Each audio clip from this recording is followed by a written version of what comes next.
Hello students, हम ecosystem में पिछले उत्पादकता के बारे में पढ़ चुके हैं और साथ ही साथ इकोसिस्टम के विभिन्न घटकों के बारे में भी हम पढ़ चुके हैं। आज हम पढ़ेंगे इकोसिस्टम में ऊर्जा का स्थानांतरण किस तरह से होता है। ऊर्जा का स्थानांतरण मतलब खाद्य श्रृंखला के माध्यम से ऊर्जा का स्थानांतरण होता है। तो खाद्य श्रृंखला के बारे में पढ़ेंगे या फूड चेन के बारे में। तो फूड चेन वास्तव में क्या है? किसी भी इकोसिस्टम में ऊर्जा के स्थानांतरण के लिए यानी एनर्जी ट्रांसफ़र का एक डिवाइस है या एक साधन है, एक युक्ति है या एक उपाय है कहा जा सकता है। तो खाद्य श्रृंखला क्या है कि खाद्य श्रृंखला विभिन्न प्रकार के जीवधारियों का वह क्रम है। खाद्य श्रृंखला क्या है? विभिन्न प्रकार के जीवधारियों का वह क्रम है जिसके द्वारा एक इकोसिस्टम या पारितंत्र में खाद्य पदार्थों के रूप में ऊर्जा का प्रवाह एक ही दिशा में होता है ना। इसकी परिभाषा किस तरह से कर सकते हैं कि विभिन्न प्रकार के जीवधारियों का वह क्रम है जिसके द्वारा पारितंत्र में खाद्य पदार्थों के रूप में ऊर्जा का स्थानांतरण या एनर्जी का ट्रांसफ़र एक ही दिशा में होता है या ऊर्जा का प्रवाह एक ही दिशा में होता है, तब हम उसको कहेंगे खाद्य श्रृंखला। यानी इंग्लिश में कह सकते हैं eating and being eaten. Eating and being eaten का मतलब खाने व खाए जाने की प्रक्रिया को कहा जाता है। इसमें क्या होता है कि खाद्य श्रृंखला में उत्पादक को छोड़कर यानी कि प्रोड्यूसर्स को छोड़कर प्रत्येक जीव अपने नीचे स्तर के जीव को खाता है तथा स्वयं अपने ठीक ऊपर के जीवों के द्वारा खाया जाता है। जैसे घास स्थल के इस पारितंत्र का इस खाद्य श्रृंखला को हम देख सकते हैं। जैसे सबसे पहला प्रोड्यूसर या पहला स्तर क्या होता है? ट्रॉपिक लेवल का पहला स्तर घास होता है ना, घास स्थल में पारितंत्र में। और घास को कौन खाएगा? टिड्डा खाएगा। टिड्डे को कौन खाएगा? मेढक खाएगा। मेढक को सांप और सांप को मोर। तो एक सीधी श्रृंखला बनती है घास स्थल की। तो ये श्रृंखला कहलाती है खाद्य श्रृंखला। तो इसमें देखिए उत्पादक को छोड़कर यानी घास को छोड़कर जैसे टिड्डा है तो टिड्डा किसको खाएगा? उत्पादक को खाएगा। यानी अपने से ऊपर की श्रृंखला को ये खाता है, जबकि अपने से जस्ट बाद वाले श्रृंखला के में उपस्थित जस्ट बाद वाले स्तर में उपस्थित जीव के द्वारा वो खाया जाता है। तो टिड्डा क्या है? घास को खाएगा, लेकिन अपने बाद वाले स्तर के मेढक के द्वारा वो स्वयं खाया जाता है। तो उसी को कहा जा रहा है ईटिंग एंड बीइंग ईटन यानी खाने व खाए जाने की प्रक्रिया।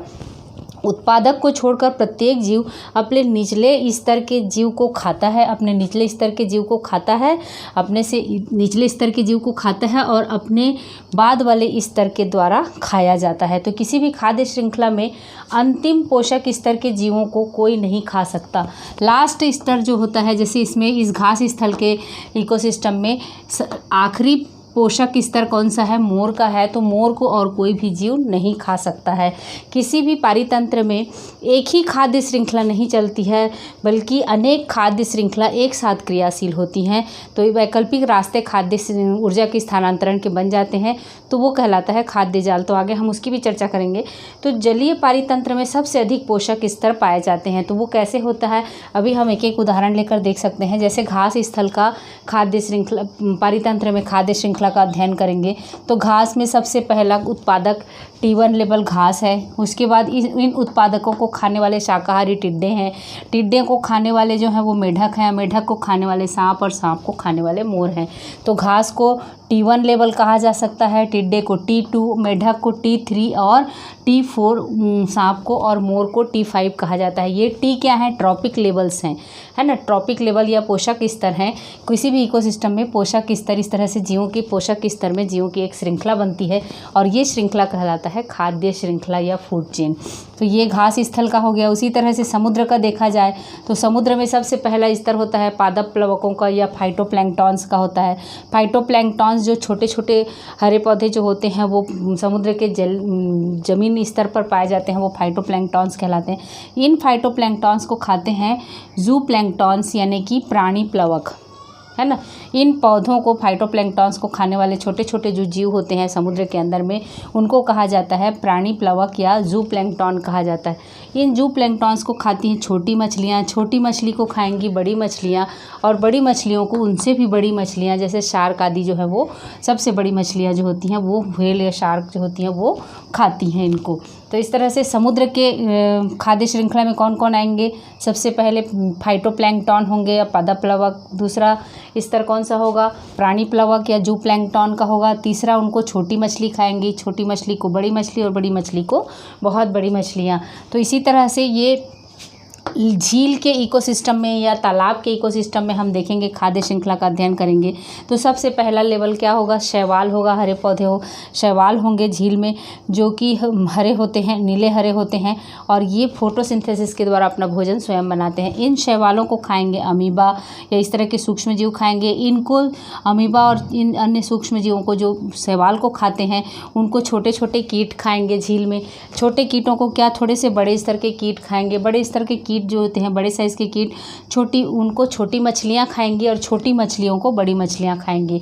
तो इस तरह से झील के इकोसिस्टम में खाद्य श्रृंखला जो होती है वो सबसे लंबी होती है। ट्रॉपिक लेवल इसमें 6 तक पहुंच जाता है ना, और उपभोक्ताओं का स्तर 5वें तक पहुंच जाता है। तो झील का इकोसिस्टम में सबसे बड़ा होता है, जबकि मरुस्थल के इकोसिस्टम में सबसे छोटा खाद्य श्रृंखला बनता है।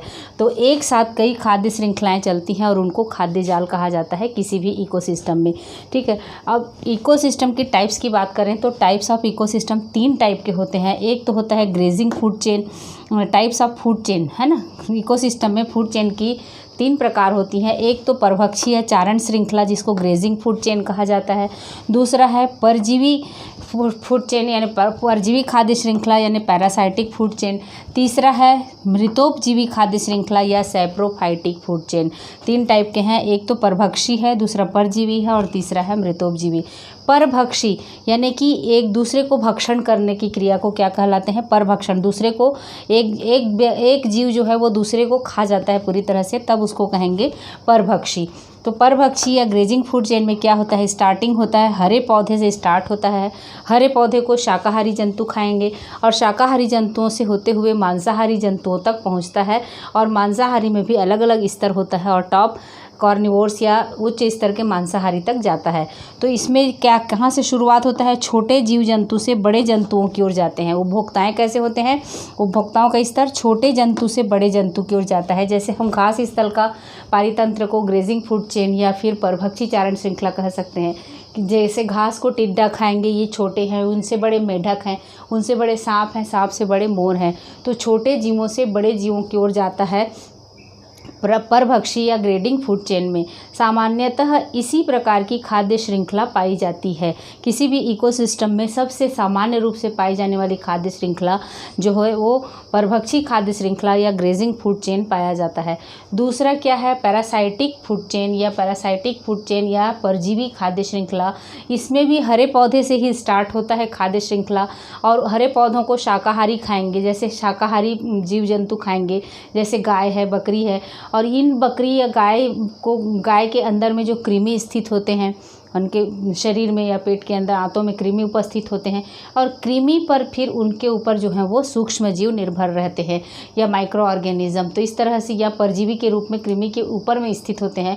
तो इस तरह से क्या चला, हरे पौधे से शाकाहारी गाय के अंदर में यदि कृमि उपस्थित है या उसके शरीर में बाहर बॉडी में चिपका हुआ है कृमि, और कृमि के ऊपर में फिर सूक्ष्म जीव या फिर बैक्टीरिया और फंगस इत्यादि जो होते हैं वो लगे होते हैं। तो वो इस तरह से ये परजीवी श्रृंखला कहलाएगा।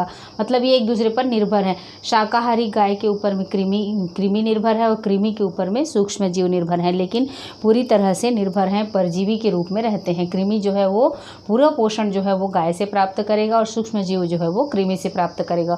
तो ये चेन कहलाता है पैरासाइटिक फूड चेन यानी कि परजीवी खाद्य श्रृंखला कहलाएगा। और यह बड़े जीवों से छोटे जीवों की ओर जा रही है। यहाँ पर देखिए, बड़े जीव, उपभोक्ता का पहला स्तर जैसे गाय है, बकरी है, तो ये जीव बड़े हैं। इनके ऊपर जो कृमि चिपके होंगे वो उनसे छोटे होंगे।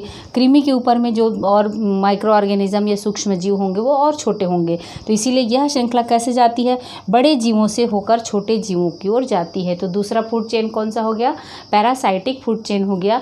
अब उसके बाद आते हैं, तीसरा है मृतोपजीवी श्रृंखला या सैप्रोफाइटिक फूड चेन या डेट्राइटस फूड चेन, इसी को कहा जाता है।